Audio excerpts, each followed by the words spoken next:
Guys, it is so good to be with you this morning. I can't believe it's Thursday already. My goodness gracious. It's like sometimes I feel like a friend said this to me one time, that the days are slow, but the years are fast. And I'm looking around, I'm going, man, August 5th, things are just motoring, right? Like we're literally 10 days away from school starting. Like that blows my mind. Good morning, Nana. Morning, Jan. Okay, so I just want to address this right up front.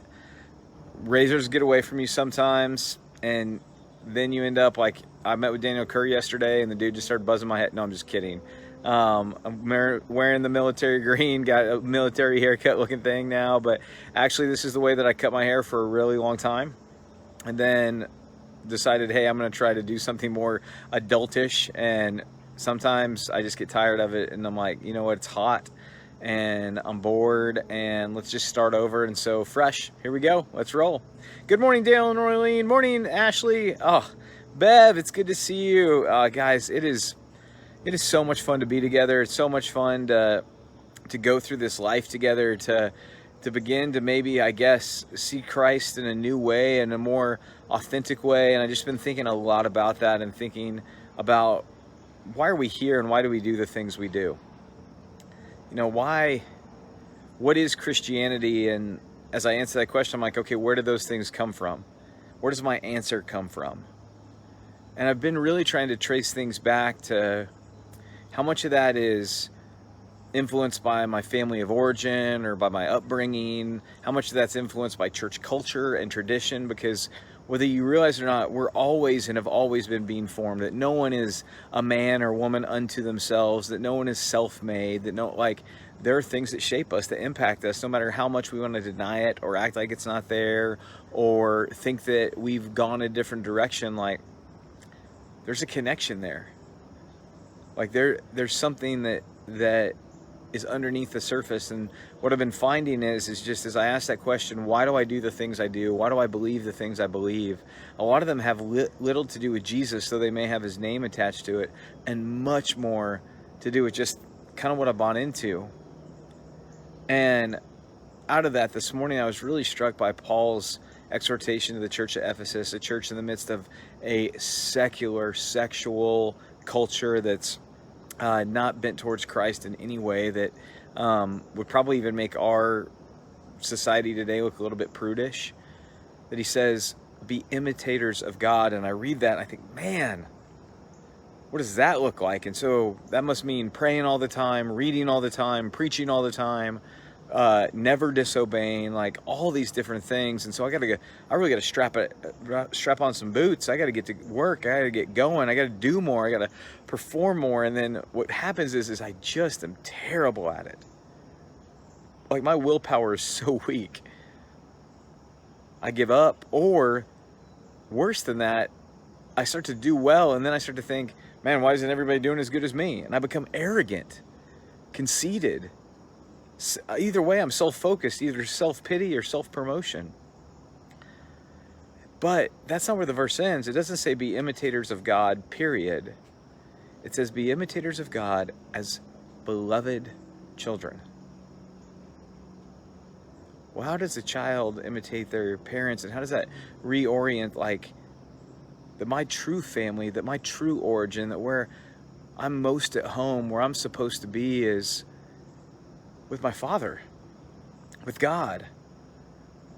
And so really stripping it down and going, what does it look like just to hear God's voice, just to sit with God, just to read for no other purpose than to enjoy Jesus? Like, have you ever sat down with your Bible, with the scripture, and just said, God, I want to enjoy you this morning?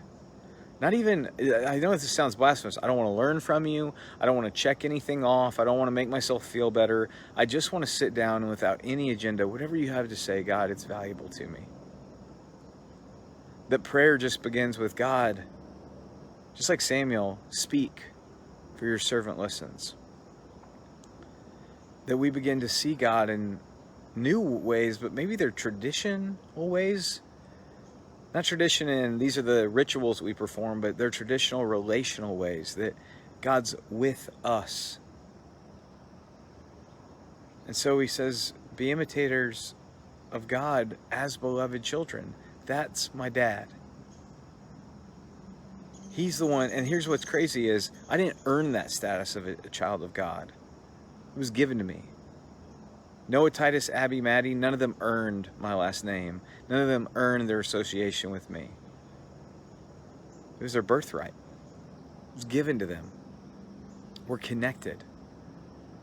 And it's maybe the reason why some of us are longing and some of us are frustrated and some of us feel distant is because what we're connected to is drawing us back. The God in his infinite goodness has written eternity on our hearts, and until that hole is filled by Christ alone, we yearn, we long, we desire. And so I just want to encourage you today, spend time with your dad. And day by day, little by little, that be imitators of God becomes less overwhelming and more just who you are. The other day, Noah came down. He was wearing my shirt and my shorts. He got done taking a shower, and my shorts were way too big for him. But one day he'll grow into them. One day you'll grow into it, and so will I. God, thank you so much for being abundantly patient with us. Thank you for laughing with us as we grow and make mistakes and stumble. Thank you for allowing us to play dress up at times. Thank you so much for being a God who is joyful,